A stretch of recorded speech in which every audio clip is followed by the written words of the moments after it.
Good morning! So, ito na nga yung ating buro na naalala nyo last time. So, ito lulutuin na natin. So, mayroon tayong, ito yung buro natin na shrimp. And then, yung kamatis, luya, garlic, and onion. So, since na mahilig akong mag-alagay ng konting sili, so lalagyan na natin ng chili flakes para may chili siya, maanghang-anghang na. Gigisa lang natin tong bawang, sibuyas, and luya, ginger, and then lagay natin yung kamatis. Yan, maraming oil. Lulutuin lang natin tong kamatis.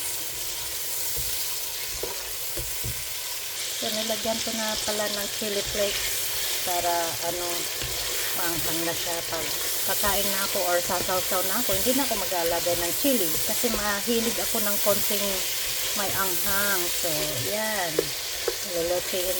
Lulutuin lang natin tong tomato. So, pag ganyan na guys, pwede nyo nang ilagay yung buro. Ayan, ganito. Kasi luto na yung sa ating kamatis. So, nilagay na natin yung buro natin. So, lagyan natin ng kunting tubig.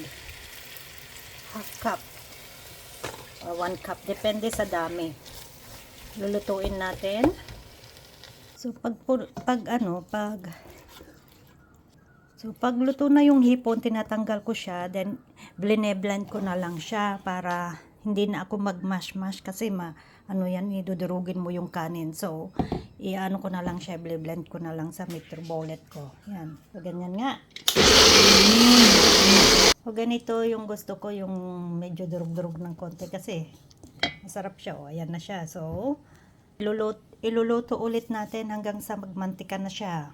Lulutuin ulit natin in low heat. So, nagdagdag ako ng mantika kasi masarap siya pag may maraming mantika.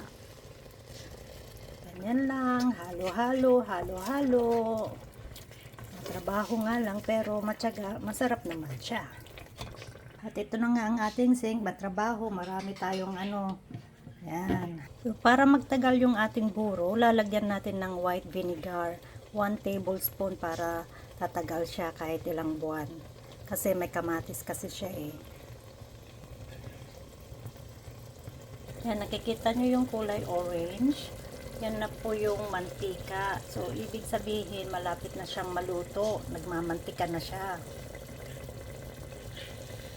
So, pag ganito na po siya, guys, ibig sabihin, luto na siya. So, marami na siyang mantika, oh. Naglagay kaya ako ng nagdagdag ako ng mga, yung half cup, maybe, half cup. Not a half cup. Yung 1/4 na cup ng na mantika kasi gusto ko kasi yung may mantika pagka nagsawsaw ako. So yan, dinamihan ko talaga ng medyo maraming mantika.